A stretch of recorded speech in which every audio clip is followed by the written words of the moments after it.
Good afternoon, everyone. Thank you for joining the session, and we'll begin shortly. Thank you, everyone.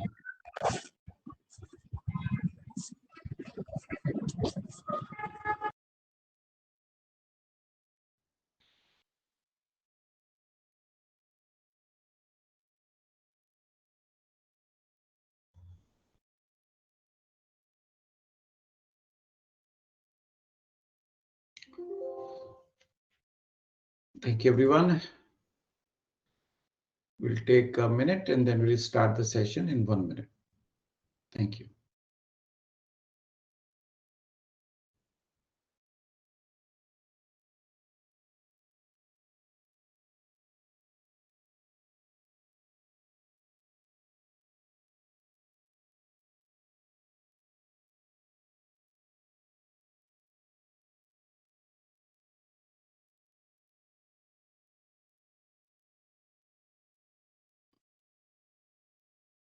Thank you, everyone.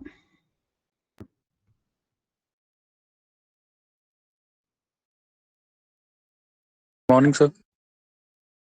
Good morning. Good morning. Good morning, sir. Sir, good morning. Good morning, sir. Good morning, sir. Good morning. Good morning, guys. Good morning, sir. Okay, so we'll take 30 more seconds and then we'll start our session on 30 seconds. Thank you. So what we basically, I hope you can see on my screen. So what basically we want to talk today is about resource capacity. So resource is a master data. So like we have item master, vendor master, customer master, GL master. Same way, we also have resource as a master data. And then it also have a resource capacity. So today we will be discussing and talking about resource capacity. Specifically for the companies who are manufacturing company, resource capacity and managing their resource is very important and essential. So that way, this is an important topic, specifically for different type of manufacturing organizations. So what SAP, what we will be discussing today is how do we define capacity, analyze and manage. Three things: define capacity for a resource, analyze resource for capacity for a resource, and how do we manage it. So resource planning capacity, and then in that there are basically different aspects. And if you see here something called visibility of available capacity, which basically means how can we understand and we run some report that how much is the capacity which is actually available to us on the period of time. So that is called visibility of available capacity.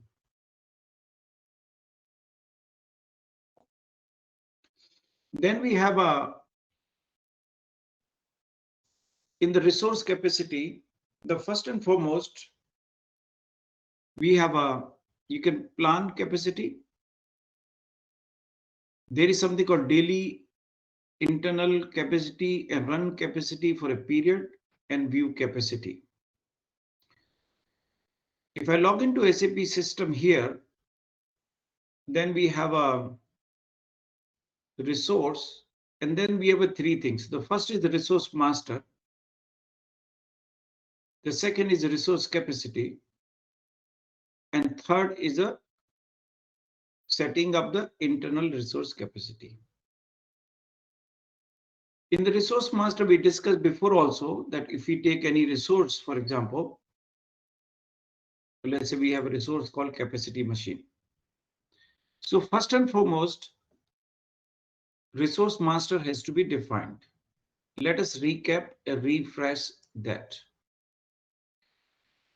So this is a cutting machine. Cutting machine is, this is the description. Resource type, there are three types of resource: machine, labor, other. Because it is machine, so we get a fixed asset button also activated here.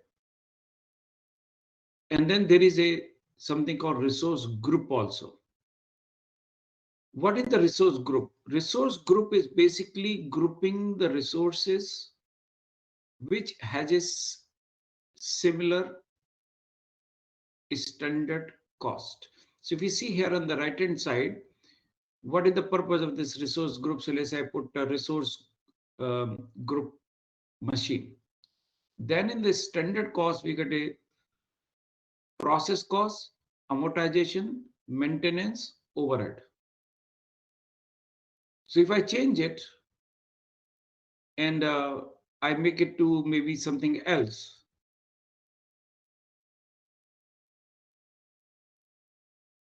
if you see that cost 1, cost 2, cost 3, cost 4, that is gone. So you can default that. So that is the benefit of creating a resource capacity group. We can have a grouping and then we can default. So now if I take the same cutting resource and then if I make it this to resource machine, and then we can go back to our cost and then we can enter the cost as we wanted to enter, whatever that cost is. Then here we need to talk about, this is the planning data and we'll discuss on that today. What is more on this planning data? This tab we're going to discuss more in detail today. Now another thing which what we see here is on the PDF. So plan weekly capacity, generate daily internal and single run capacity, and then third is the view available capacity for the resource. Now where is this plan weekly capacity? So this plan weekly capacity is here in the resource master data. So if I go to resource master data and if I select this cutting machine, and in the cutting machine we have a planning data, that is where you define your weekly. Now in my case, if we see here, we can define that okay, this machine is going to work 8 hours. There are 2 machines and there are 2 shifts. So if you see here, there is something called daily capacity factors. There are 4 factors: factor 1, factor 2, factor 3, factor 4. That is what is basically the weekly plan capacity is about. Now, what are these factors? So let us say we talk about this cutting machine and we are telling this cutting machine going to work 8 hours, Monday to Sunday. Then we have 2 machines and then we are working in 2 shifts. So my total capacity become 32 hours, 32 hours, 32 hours, 32 hours, 32 hours, and we put in the remark 2 shift, 2 machine. Now there could be 3 machines, there could be 4 machines, there could be 5 machines. Now you have 2 choices. Choice number 1, that you can have each machine as an individual capacity. That in this example, we have 2 machines we combine together. We can do that. Or you can keep it separate. Normally people combine them. If I have a 3 cutting machine, we combine into 1 capacity pool. If I have a 5 milling machine, I combine them into 1 capacity pool. Another thing here is relevant for single run capacity. And I put no, no, no, no. If I put this yes, then single run capacity become 8. If I make this as yes, this single run capacity becomes 16. If I make it this yes, single run capacity become 32. So my daily capacity, single run capacity, both become same. I can update also. And I updated my resource. Now, we need to understand what are the difference between the two. So there are two type of daily capacity that can be defined. One is called internal, and the second one is called single run capacity. Understand the difference. Single run capacity assume only one production order can be produced using a certain resource in certain period. So on this machine, on Monday, we will have only one production order.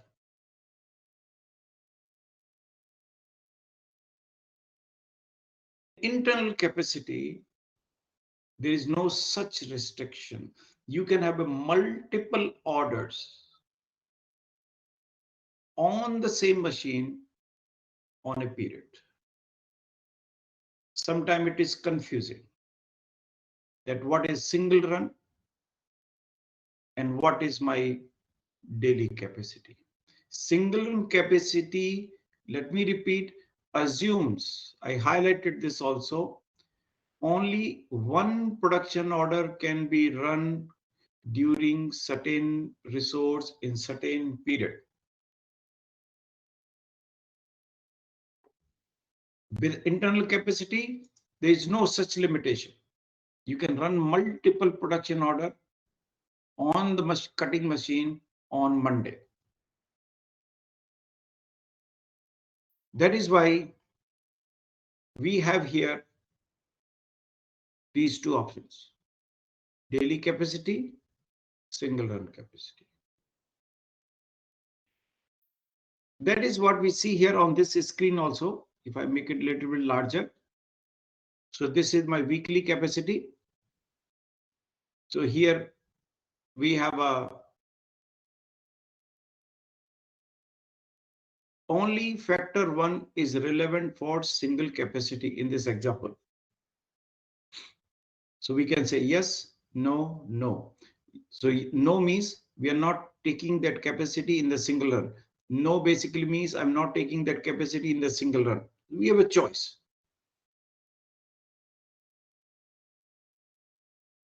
That is what we have here. So 4 factors are available. And these are the 4 factors: 1, 2, 3, 4. Now, what is the example of 4 factor? Example of 4 factor is I'm running this machine 8 hours per day. Second factor, I have a 2 shift. Third factor, we have a 2 machines or 3 machines. You can have a 4th factor also. Maybe you have some external supplier or whatever. This is what this basically means, that we have here 4 factors. What those factors could be: working hour in one shift, number of shift on a specific date, and number of machines. So number of shift is a factor. Number of machine is a factor. And that both become factor.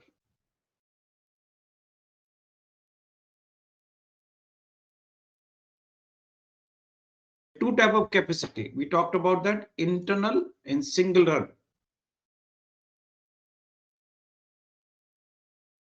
We talked about what is the difference between single run and daily capacity. This is, we define, highlight that. Let me repeat again. Single run capacity, only one production order produced at a certain machine in a period, one order at a time. In internal capacity, that restriction is not there. You can have a multiple orders. Now we have something called set internal capacity. Resource set internal capacity. Now what does this really means? So after we define this, and we say this is the cutting machine, we define this cutting machine, daily capacity is 32 hours. And then here we have something called set daily internal capacity, set daily capacity. This basically means you can refresh your whole system. So if you go back here, let us say I do my daily capacity. I can select from this date to this date, which warehouse, let us say which resource I want to do my cutting machine. So I want to use my CNC machine. And some resources. I can choose which resources I want. I can select resource group. Do I want machine? Do I want labor? And we can update. This update basically refreshes. That is what we have here. It will refresh. Now, another thing which you see that here, and if you go to drop down, data from the planning data tab of resource master. So in the resource master, we have defined that weekly data.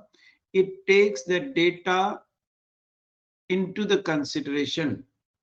Or the second one here is manual data as entered below for each weekday.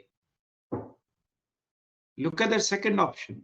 Manual data is entered below for each workday. Now, what is the manual data? Now, where the manual data, the second option come into the picture. What is a practical relevance of it? So let us say we define this cutting machine 32 hour, 32 hour, 32 hour every day. But what happens if this machine is down for 8 hours? If this machine is in breakdown?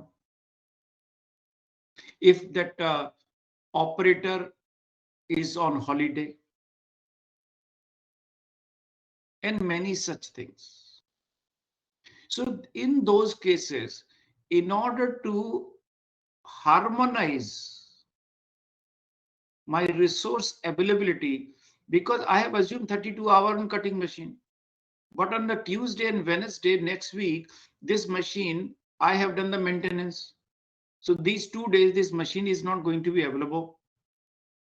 So then manually, we can adjust the capacity of those machines during the period this machine we know we have a planned or unplanned breakdown, or in case of human resource, if somebody is an off day, taken the vacation holiday. So we have say operator 1 Monday, but on Monday that operator is off. So then I can set it up the capacity Monday as off for that resource. So when I'm doing the planning run, then system assume that this resource although has 8-hour capacity, but is not available on Monday because that person is holiday. So we can reduce the capacity from 32 hours to 24 hours. So that is where we have this concept of manual data entered. So you can take the capacity which is coming automatically on case by case basis. If you need to adjust that capacity, you can adjust that capacity. That is the purpose. And we will see that also further. And that is what we have these different options. Now we have something called managing resource capacity result. How do we do that? So this is resource capacity. And then I can go all type resources. Do I want internal? Do I want order? Do I want committed? Do I want consume? Do I want available? Or single run capacity or all? I said I want all capacities. Then it says which warehouse. You want this warehouse, you want which warehouse. Now, one more thing which I would like to mention about the warehouse is, if you go to here in the configuration and administration and initialization, and if you go to general setting, In the general setting, there is one of the tab for resource, and here we have a default warehouse. In which warehouse, if you have a 10 warehouses, if you have 5 warehouses, you may not like your resources to reflect in all warehouses. So which basically means that if you go back here and if I go to SAP and if I go to my resource master data, and if I select any of the resource, and let us say this is my whatever resource bending process. And here in the bending process, what is happening is I have a warehouse 1, 2, 3, 4, 5, 8, 9, 10. Now that's a problem because this machine, it is also showing in QC warehouse. Now this vending machine is not in a QC warehouse. This machine may not be there in the raw material warehouse. This machine may not be there in the our repair warehouse, because I might have a 10 warehouses, but my resource is not in 10 warehouse. My resource is there only in 1 warehouse or maybe 2, because my production capacity is here in Delhi. So in the Delhi warehouse, I have my machine, but I have a warehouse in Mumbai also. I don't have any machine in Mumbai. I don't have any machine in Jaipur. I have a warehouse in Jaipur, but not machine. So that basically means by default, what system do, it take all the warehouses, which is a problem. So what we can do, what we can configure is basically, if you go to general setting, then here we can define the default warehouse for that reports. So I can say I have a production area. Normally the best practice is the production facility should be a separate warehouse by itself.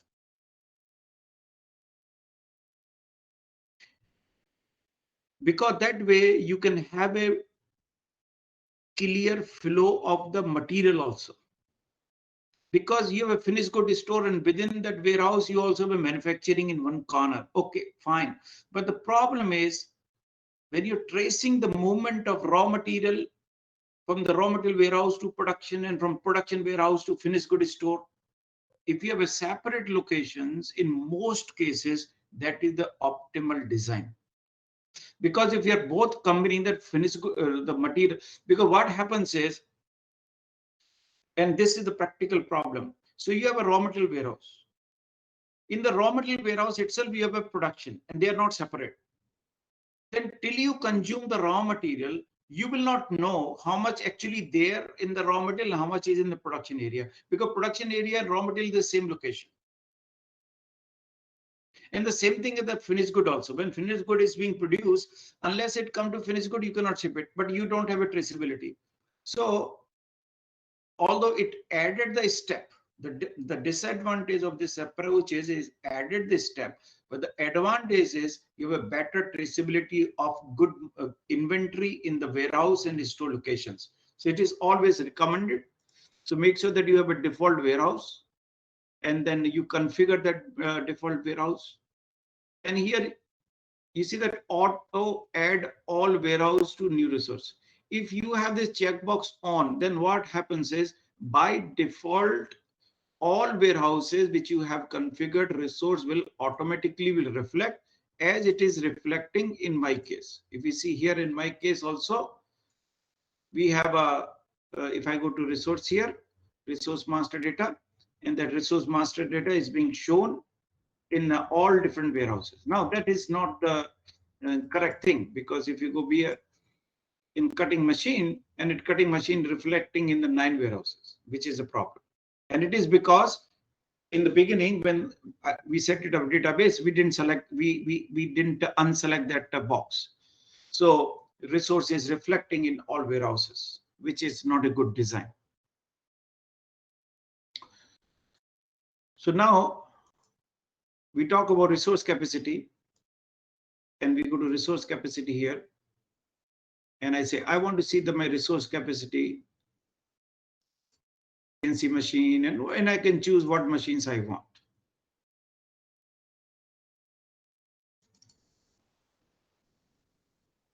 and refresh.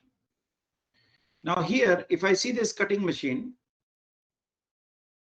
and we have this 32 hour, 32 hour, 32 hour, 32 hour, 32 hour, 32 hour for next several weeks.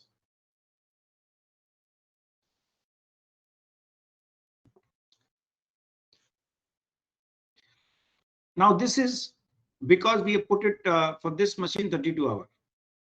Now let us say for this person on 8th, this machine is on breakdown.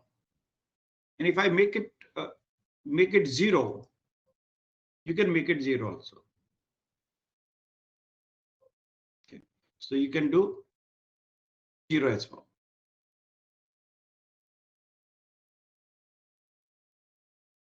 Because this machine is not available. And we update it. And then if you see there is some bottom called show cumulative capacity from today. If I select that, then it shows you cumulative capacity. 32, 64, 96, 128, 160, and I take a cumulative capacity. If I take that off, then cumulative capacity is not appear. In the 12/8, capacity is blank out because this machine is not working on that day. So when that capacity of 32 hours is not available to us. That is what we see here in that. Now, let us say I create, this is the resource capacity. And now I want to create a production order.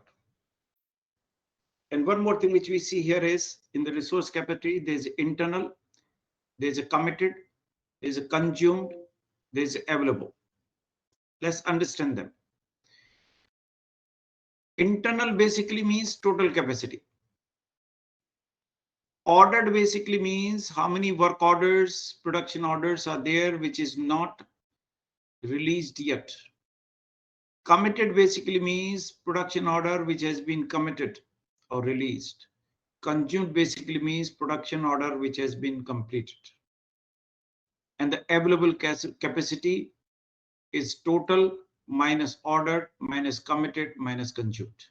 In our case, for this machine, nothing is ordered, nothing is committed, nothing is consumed. Is what we see here: internal, committed, consumed. And we can see this capacity if you go back here in the resource master data also. This is for individual resource master data, and where I can see that. And see that this is showing 992 and this is showing 1024 because 32 hours I reduced it. So that is why in this raw material in this warehouse, this capacity is reduced by 32 because I assume that on this day this machine is in the breakdown. Same thing. There is internal capacity, committed capacity, ordered capacity, consumed capacity, available capacity. For us, 100% capacity is available. Nothing is committed, nothing is ordered, nothing is consumed. That is what we see here. So available equals to internal minus committed minus consumed. Now we have something called resource allocation method. Let us understand that this resource allocation method is very consequential. Very consequential. So here we have a option start date, on end date, start date forward, and then end date backward. So these are the resource allocation. So how resource is allocated? So we have talked about resource capacity. We talked about the weekly capacity. We talked about daily capacity. We talked about internal capacity. We talked about 5 dimensions of capacity, which is total, available, committed, consumed. So what is the total capacity we have? Now another here is capacity allocation method. Now one more thing which you have to see here is we have something called resource allocation method. And in this method, we have a start date, end date, start date forward, end date backward. There are 4 methods and they have a lot of consequence.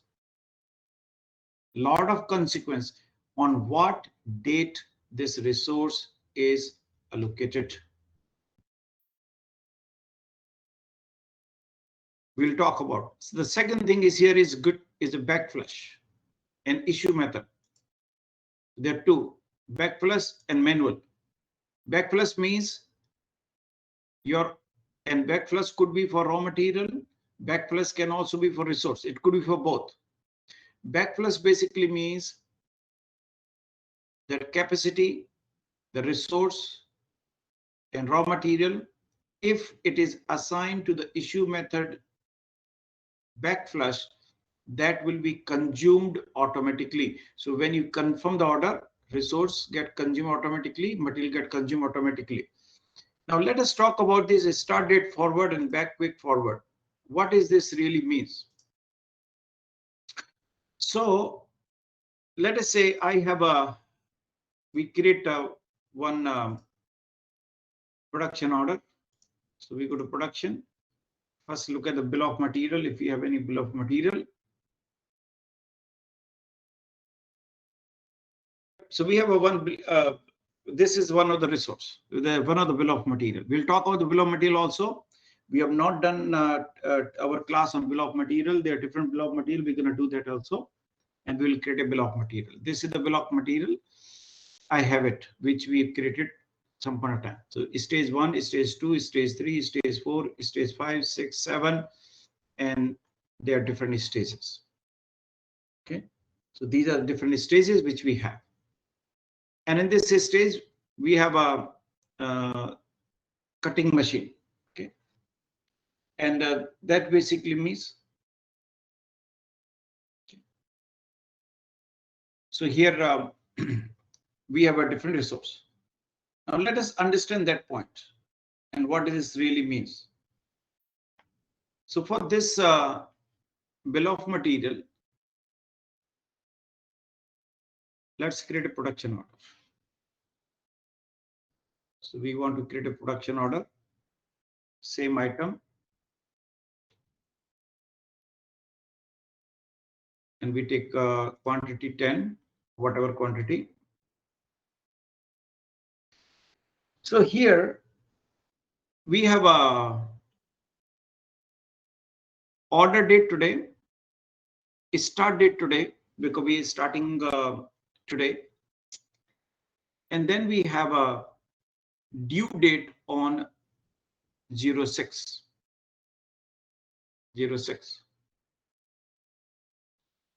Before we go any further, I also wanted to, and here, if I open this box,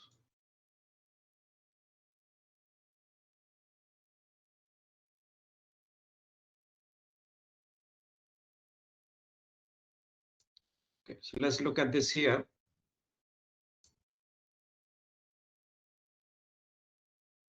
So here it is. So this is my cutting machine. Plant quantity 1 hour, because I need 1 hour to produce 10 pieces of this mold. Available is 32 hours. Then I need CNC milling machine. I need 1 hour. I have 16 hours. I need grinding machine, and I need 1 hour, and I have 24 hours. And I see operator 1. I need 1 hour. I have 8 hours of this operator. And that is what we have. If I go to product master and the production data, here we see that for this item, we have a number of items this, number of resources this, stage 7, and this is there, and system tells me. And for the finished good, I have issue method as a backflush. And then here we have lead time 2 days. Lead time 2 days, which is assigned to item master. So if I go to production order, I have a due date here as 06. December 6th. Now, why December 6th? Because today is gone. Then we have a Saturday, Sunday, which is 3rd and 4th. It takes 2 more days, 5th and 6th. So system calculate your due date on 6th. This 6th date is coming from your item master. Because system assume that if I'm manufacturing 10 pieces of this item, it's going to take this time. But it can change. So what happens is that rather than 10 pieces, I'm producing 100 pieces. So if I'm producing 100 pieces, then system tells me that I need this cutting machine here for 10 hours, operator for 10 hours. And then what happens is, if you see that calculation method on start date. So what is happening is my resource is assigned on 12, 2, 2, 2, 2. So all these different resources are assigned. The cutting resource is assigned on 0, 2. And I let us say add the order. And I created an order. And after we creating order, let us say I change the quantity and I make it 1000 pieces. Quantity change again. And I update. Now what happens is I have this cutting machine. Now the resource cut minus 68 because I need 100 hours of cutting machine. I only have a 32. 100 minus 32, it become minus 68. But date is still the 0, 2. Resource is still assigned. And my date of every stage is 0206, 0206, 0206, 0206. 02 because that is today's date. 06 because today plus 2 working day.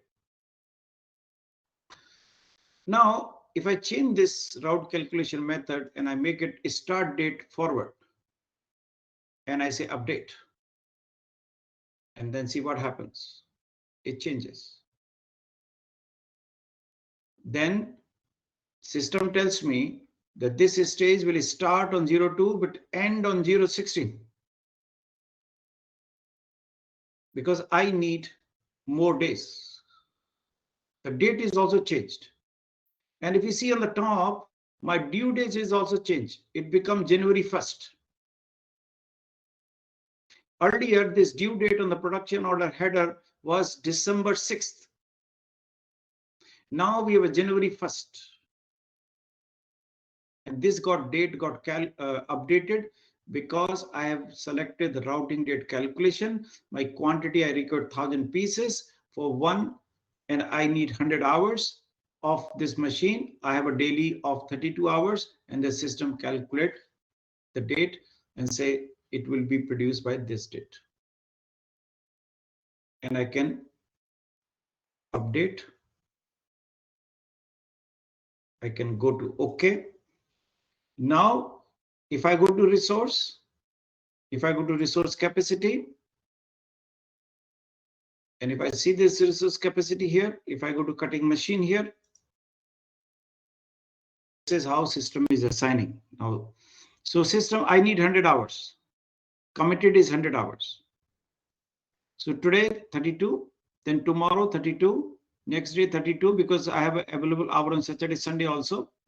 And by 5th, it will take 4. So the 32 hour, 32 hour, 32 hour, 32 hour has been saved. Committed of this cutting machine. If I go back to my production order,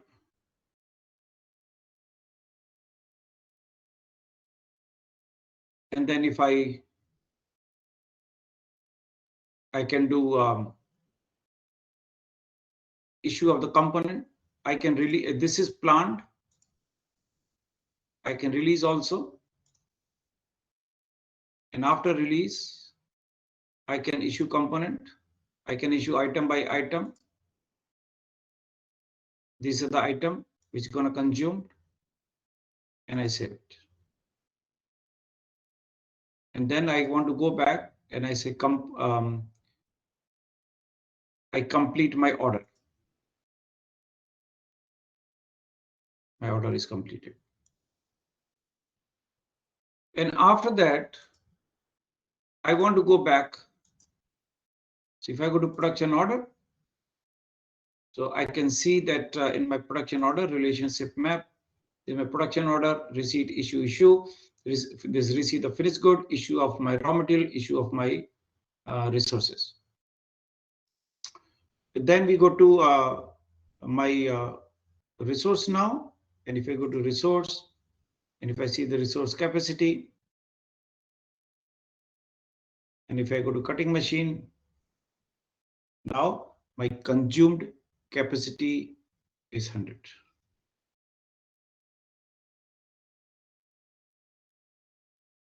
That is how